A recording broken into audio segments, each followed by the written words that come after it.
রান্নাটা আমি আমার নানির কাছ থেকে শিখেছি এবং আমার মাও শিখিয়েছে। সেই সাথে ঘরের গাছগুলো এই তো বারান্দায় রেখে যাচ্ছি। সারাদিনের কাজকর্ম সেরে এরপর বাসা থেকে বের হব। আসসালামু আলাইকুম। সকালবেলা থেকেই ভিডিওটি শুরু করেছি। ঘুম থেকে উঠে গাছগুলোতে আগে পানি দিয়েছি। পানি দিয়ে এই তো অফ ক্যামেরাতে আটাটা খুব সুন্দর করে কাই করে নিয়েছি। এখন কিছু পরোটা বানিয়ে নিচ্ছি। আজকে সারাদিনই সংসারের টুকটাক কাজ তো আছেই, সেই সাথে একটু রান্নাটা করব বেশি করেই। রান্নাটা করে রেখে গেলে একটু নিশ্চিন্তে আর কি থাকতে পারবো। তো রান্নাটা না করে গেলে দেখা যায় কি খাবো কি খাবো করে বারবার আমাকে ফোন দিবে বা মেয়েদেরকে ফোন দিবে। তাই ভাবতেছি যে দেখি হালকা পাতলাই কিছু রান্নাবান্না করে রেখে যাব। তো এখানে সকালের নাস্তার জন্য আমাদের ৩ মা মেয়ের জন্য আমি পরোটা বানিয়ে নিয়েছি। আমি কিন্তু পরোটা বানাতে গেলে বেশি আটা ব্যবহার করি না। আটা ব্যবহার বেশি করলে দেখা যায় কি পরোটাগুলো ভাজতে গেলে তখন কিন্তু তাওয়ার মধ্যে একদম গুঁড়িগুলো পুড়ে পরোটাটা খেতে আর কি ভালো লাগে না। তো আমি পরিমাণে আটাটা কম ব্যবহার করি। এই কারণে রুটিগুলো বারবার উল্টে পাল্টে আর কি আমি নিয়ে তারপরে বানিয়ে নেই। পরোটা হোক বা রুটি হোক সব কিছুর ক্ষেত্রে আমি গুঁড়িটা একটু কম ব্যবহার করি। তো যতগুলো বানিয়েছি এখান থেকে আর কি বেশি হয়ে যাবে, তো ২টার মতো বেঁচে যাবে, সেগুলো আমি ফ্রোজেন করে রেখে দিব। আর এই তাওয়াটার মধ্যে পরোটা ভাজতে গেলে একটাই সমস্যা, তেলগুলো একদম চারপাশে না ছড়িয়ে যায়। তো চারপাশে ছড়িয়ে যাওয়ার কারণে আমাকে আর কি পরোটাটা একটু ঘুরিয়ে ঘুরিয়ে উল্টে পাল্টে আর কি ভেজে নিতে হয়। তো যাই হোক, পরোটাগুলো কিন্তু আজকে অনেক মচমচে হয়েছিল, খেতেও বেশ ভালো লেগেছিল। তো এই তো আমি অনেকগুলো পরোটা ভেজে নিলাম। আর মিষ্টি কুমড় চিংড়ি মাছ দিয়ে যে রান্না করেছিলাম সেই তরকারিটাই ছিল। তো ভাবলাম এই তরকারিটা গরম করে তারপরে খেয়ে নেই। তাহলে দেখা যাবে যে আর অন্য কোনো কিছুর ঝামেলা আর কি করতে হলো না। প্রায় দেখা যায় রাতের রান্না করা যদি কোনো তরকারি থাকে, সকালে নাস্তা খাওয়ার জন্য আমি আলাদা করে আর কোনো কিছু তৈরি করি না। আর ফ্রিজ থেকে এই যে সব কিছু নামিয়ে নিয়ে আসছি। তো আজকে রান্না করব পাঙ্গাস মাছের মাথা আর লেজ দিয়ে পুঁই শাক। আমার অনেক দিন যাবত না আর কি এভাবে রান্না করে শাক দিয়ে আর কি মাছের মাথা দিয়ে রান্না করে খেতে ইচ্ছে করছিল। আজ কাল করতে করতে তো কোনোভাবে খাওয়া হচ্ছিল না। গতকালকে সন্ধ্যের দিকে আমি একটু আর কি বাসার নিচে নেমেছিলাম। তো শাক যেহেতু চোখের সামনে পড়েছে আর শাকটাও ভালো দেখলাম, তো ভাবলাম যে শাক কিনে নিয়ে যাই, আগামীকাল মাছের মাথা দিয়ে তারপর আর কি রান্না করব। এই রান্নাটা আমি আমি জানতাম না যে এই রান্নাটা কিভাবে করতে হয়। তো আমার ছোটো মেয়ে যখন আমার পেটে ছিল, তখন আমার নানি আমার কাছে প্রায় ২-৩ মাসের মতো ছিল। তো আমার নানি আর কি এই রান্নাটা আমাকে করে খাইয়েছিল। এরপর থেকে এত ভালো লেগেছে, তারপর আমার মাও কিন্তু প্রায় এভাবে রান্নাটা করে থাকে। তো সেখান থেকে আমিও আর কি এভাবে রান্না করি। তো নাস্তা যেহেতু করেছি, তো আগে রান্নাটা বসিয়ে দিলাম। রান্না বসিয়ে দিয়ে এখন আমি ঘরের যে টুকটাক কাজগুলো আছে সেগুলো করে ফেলবো। তো আমি কিন্তু টেবিলটা খুব ভালোভাবে পরিষ্কার করে নিয়েছি। আর এই কালো ট্রে আর গ্লাসদানিটাও যেহেতু আর কি কালো, তো এগুলো না রেগুলারই আমাকে একটু মুছে নিতে হয়। যদিও আমার ডাইনিং রুমে তেমন কোনো আর কি আলো আসে না, তবে ময়লাটা কিন্তু ঠিকই আসে। তো সে জায়গা থেকে প্রতিদিনই এগুলো আমাকে আর কি ঝাড়া মোছার উপরেই থাকতে হয়। একদিন যদি পরিষ্কার না করি, তো পরের দিন দেখা যাবে যে কত মাস ধরে যে এগুলো পরিষ্কার করা হচ্ছে না। তো এই জায়গার এই যে আমার জারগুলো, এই জারগুলো ভাবতেছি যে একটু পরিষ্কার করে রেখে যাব। কারণ ওর বাবা রাতের বেলা যখন বাসায় ফিরবেন, সে ঘরের দরজা জানালা সব কিছু খুলে তারপরে খাওয়া-দাওয়া করতে বসে বা সারারাতই এগুলো খুলে রাখে। তো কত যে ধুলাবালি এসে বাসা বাঁধবে তার তো ঠিক নাই। তো সেই জায়গা থেকে আমি ভাবলাম যে এগুলো একটু পরিষ্কার করে রেখে যাই, তাহলে আসার পর আর এত ধুলাবালি হবে না। তো লবণদানিতে লবণ তুলে লবণটা রেখে দিলাম জায়গা মতো। আর এই যে উপরে যে একটা কাপড় বিছানো দেখছেন, তো এই যে অলক্লারটা, তো এখানেও কিন্তু অনেক ময়লা পড়ে। তো কিছুদিন পরই আর কি এই কাপড়টা উঠিয়ে তারপর আমি সবকিছু আর কি পরিষ্কার করে দেই। আর ফার্নিচার পরিষ্কার তো রেগুলার। আর এর পাশে এই যে ঘরটা দেখেন কি অবস্থা, আসলে একটানা বৃষ্টি হচ্ছে, তো বৃষ্টির কারণে আমি রান্নাঘরের জানালাটা যেহেতু একেবারে আটকে রাখি, তো সেক্ষেত্রে আমার ডাইনিং রুমে কিন্তু আলো বাতাস একেবারে নাই বললেই চলে। তো সেই জায়গা থেকে আমার এই ঘরটার কিন্তু এই অবস্থা হয়ে গিয়েছে। তো রোদও ঠিকঠাক মতো ওঠে না। একদিন রোদে দিয়েছিলাম, তো ভালো করে না আসলে রোদ পাইনি। কড়া রোদ উঠলে ২-১ দিন রোদে রেখে দিলে এরপর হয়তো একটু সরিষার তেল দিয়ে ভালো করে মুছে নিলে ঘরটা কিন্তু আবার চকচকে হয়ে যাবে। তো আপাতত আমি আজকে এভাবেই পরিষ্কার করে নিলাম। রান্নাটা বসিয়ে দিয়ে আমি কিন্তু ধীরে ধীরে ঘরের কাজগুলো করে নিয়েছি। বাসা থেকে বের হব, কই একটু আরামে করে তারপরে কোনো রকম রান্নাবান্না করে খাওয়া দাওয়া করে যে বের হব, সেটা কিন্তু না। তো এর মধ্যে আবার গাছগুলোর দিকে কিছু টাইম আমি তাকিয়েছিলাম যে মাঝে মাঝে তো যেই রোদ ওঠে, তো পানি তো ২-১ দিন হয়তো দেওয়া হবে না। তো এদিকে দেখেন আমার কুঞ্জলতা গাছগুলো কিন্তু মাশাআল্লাহ অনেক সুন্দর হয়েছে। তো কুঞ্জলতা গাছগুলো তো বড় হয়েছে ঠিকই। আমি মনে মনে যেহেতু প্ল্যান করছি যে আমি এভাবে গাছগুলো এবড়ো থেবড়ো করে রাখবো না। একপাশে গোলাপের টবটা ছোট হয়ে গিয়েছে, মাঝখানের টবটা অনেক বড়, তার পাশে বাগান বিলাসের গাছে আবার একটা বালতিতে লাগিয়েছি। তো আমি আর কি চাচ্ছি যে এক সিরিয়ালে খুব সুন্দর করে টবের মধ্যে সবগুলো গাছ আর কি লাগিয়ে রাখার জন্য। তো ওগুলো করতে আসলে সময়ের ব্যাপার, সংসারের কাজকর্ম, রান্না-বান্না। তো সকাল থেকে না দুপুর পর্যন্ত কাজ করতে ভালোই লাগে। তো দুপুরে গোসল করার পর এরপর কিন্তু আর অন্য কোনো কাজ করতে আমার তেমন একটা ভালো লাগে না, বা আমি করিও না। শরীরের উপর তেমন একটা ধকল নিতে ভালো লাগে না। তো বিকেলের টাইমটা আমি নিজেকে নিজের মতো করে একটু সময় দিতেই বেশি পছন্দ করি। তো দেখি সময় সুযোগ করে আমি ধীরে ধীরে আর কি ২ টা বারান্দা আমার মনের মতো করে সাজাবো। তো মনের মতো করে সাজাতে গেলে তো মনের মতো জিনিসও কেনাকাটা করা লাগবে।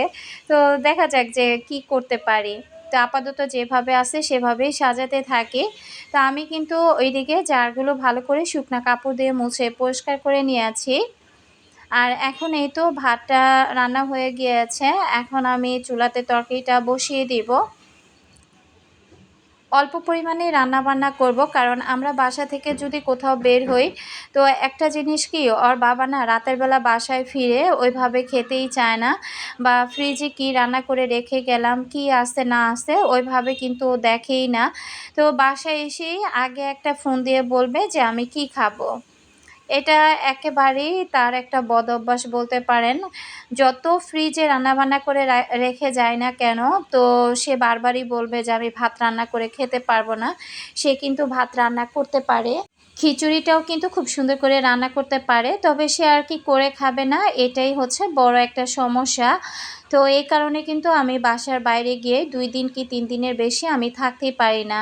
তো একদম অল্প পরিমাণে কিছু মিষ্টি কুমড়ো ছিল। ভাবলাম মিষ্টি কুমড়োটা যদি রেখে যাই, এটাও তো পচে যাবে। তার চাইতে রান্না করে খেয়ে ফেলি, খাওয়া হয়ে যাবে। তো জুই যেহেতু মিষ্টি কুমড়োর ভাজি বলেন বা রান্না বলেন, জুই যেহেতু খেতে অনেক পছন্দ করেন, তো ভাবলাম রান্না করে খেয়ে ফেলি। এত দামের সবজি নষ্ট করার তো কোনো মানেই হয় না।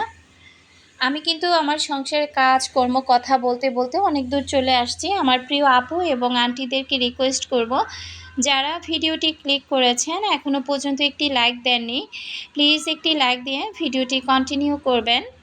আর যারা নতুন আজই আমার চ্যানেলে প্রথম ভিজিট করেছেন, যদি লাইফস্টাইল ব্লগ ভিডিও দেখতে পছন্দ করেন, চাইলে চ্যানেলটি সাবস্ক্রাইব করে আমার পাশে থেকে যেতে পারেন। সংসার নামক জায়গাটাতে আর কি মনে হয় যেদিন থেকে আমার বিয়ে হয়েছে বা যেদিন থেকে সংসার জীবনে পা রেখেছি, তো সেদিন থেকে এই যে কাজের খাতায় যে নাম দিয়েছি, এটা মনে হয় মৃত্যুর আগ মুহূর্ত পর্যন্তই আমাকে করতে হবে। মাঝে মাঝে ভাবি যে মায়ের ঘরে বিয়ের আগে কত শান্তিতে ছিলাম, কত আরামে ছিলাম, আর বিয়ে হওয়ার পর থেকে এত এত কাজ মনে হয় সংসারে জুড়িয়ে নিয়েছি। কাজ মনে হয় একটার পর একটা বাড়তেই থাকে। সংসার জীবনের শুরুর দিকে যখন হালকা পাতলা জিনিসপত্র ছিল, ২-১ টা জিনিস আরকি, তখনও আমি কিন্তু এভাবে ঝাড়া মোছা করে পরিষ্কার করে রাখতাম। তখন দেখা যায় দিনে ৩ বার আরকি পরিষ্কার করতাম।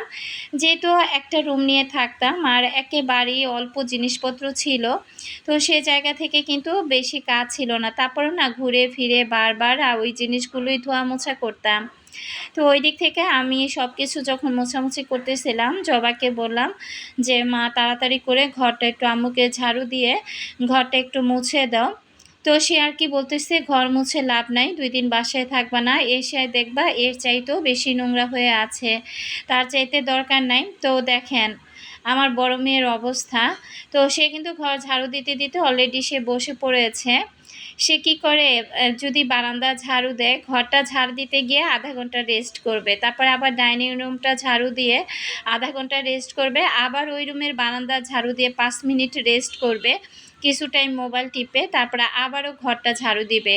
তো ওর এই কাজের ধরন দেখলে আমি কিন্তু রাগ করি যে, এভাবে মানুষ কাজ করে নাকি?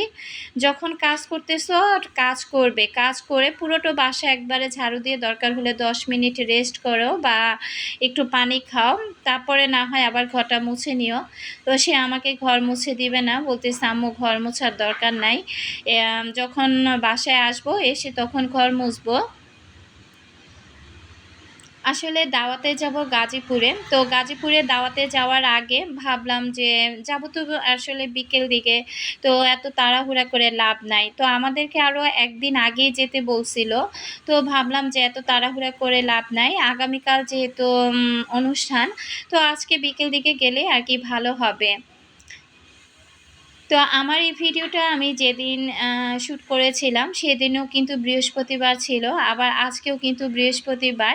তো ওই যে মাঝখানে আমি একদিন পর, পর ভিডিও দিয়েছি। এই কারণেই কিন্তু আমার অনেকগুলো ভিডিও জমা হয়ে গিয়েছে। তো আমি এই গাছগুলোতেও পানি দিয়ে দিব।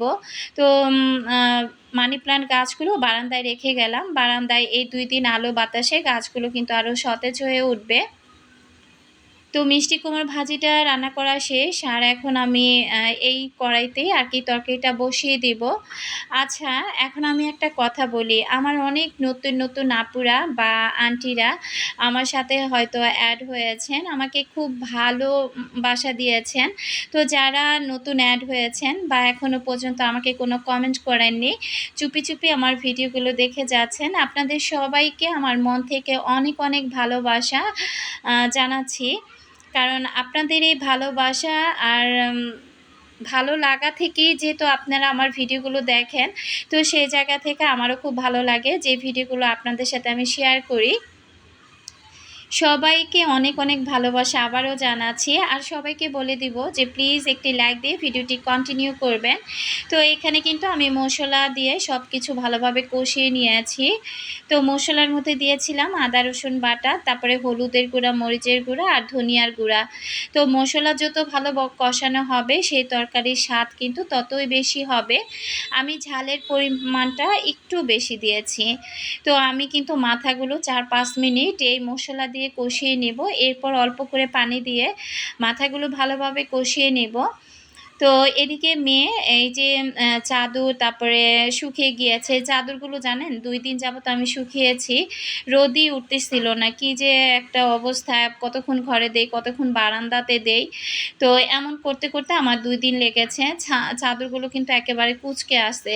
তো মেয়ের চাদর ভাঁজ করা দেখে আমি বলতেছিলাম, "এভাবে কেউ চাদর ভাঁজ করে?" তো আমি এখানে কিন্তু সোফার কিছু কভারও ধুয়েছিলাম। আর এই চাদরটা দেখলাম নিচের অংশটা ভেজা আছে। তো মেয়েকে বললাম, "সমস্যা নাই, ভাঁজ করে ফেলো। বাসায় এসে আবার বিছিয়ে নিলেই হবে।" তো আমি কিন্তু মেয়ের সাথে কথা বলতে, বলতে অফ ক্যামেরাতে পানি দিয়ে মাছের মাথাটা আবার ভালো করে কষিয়ে নিয়েছিলাম। এরপর এই যে পুঁইশাক আর সাথে কিছু মিষ্টি কুমড় আমি কেটে আরকি দিয়ে দিলাম। আচ্ছা, আমি না টাইম মতো ভিডিও দিতে পারি না। এটা আমার একটা বড় সমস্যা। তো উম কারেন্টের সমস্যার কারণে আমি টাইমলি ভিডিওটা দিতে পারি না। তবে রেগুলার যেহেতু ভিডিও দেই, আমি আমার প্রতিটা আপু এবং আন্টিদেরকে জানিয়ে দিয়েছি। ঠিক বিকেল ৩টে থেকে বিকেল ৫টা কি ৬টার মধ্যে আমার ভিডিওগুলো আপনারা পেয়ে যাবেন। তো তো অ্যাকুরেট একটা টাইম যে আমি বলবো এই মুহূর্তে বলতে আর কি পারছি না, কারণ কারেন্টের তো কোনো ঠিক ঠিকানা নাই। তো আজকে যেমন আমার ভিডিওটা রেডি করাই ছিল, তো আমি একটু বাসার বাইরে গিয়েছিলাম, তো ভয়েসটা ওভার করা ছিল না দেখে আমার ভিডিওটা আপলোড করতে অনেকটা দেরি হয়ে গেল। তো আশা করছি যারা আমার ভিডিওর অপেক্ষাতে থাকেন তাদেরকে তো টাইমটা বলেই দিলাম। আর অল অপশন বাটনটা আপনারা যারা নতুন সাবস্ক্রাইব করেছেন ক্লিক করে রাখবেন, তাহলে নোটিফিকেশনটা আপনাদের কাছে পৌঁছে গেলে সময় সুযোগ করে ভিডিওগুলো দেখে নিতে পারবেন। অবশ্যই একটি লাইক দিবেন, আপনার একটি লাইক আমার ভিডিওটি অনেকের কাছে পৌঁছে দিতে সাহায্য করবে। তো কড়াইয়ের মধ্যে না কিছুটা আর কি মশলা লেগে গিয়েছিল, তবে আজকে শাকটা খেতে এত এত মজা হয়েছিল কি বলবো আর কি, আমার মনের মতো রান্নাটা হয়েছে। তো এর মধ্যে আমি সব কিছু ধোয়াধুয়ি করে নিয়েছি, এগুলো এভাবেই থাকবে। তারপরে ঘুরে এসে তারপরে এগুলো আর কি গুছিয়ে নেব।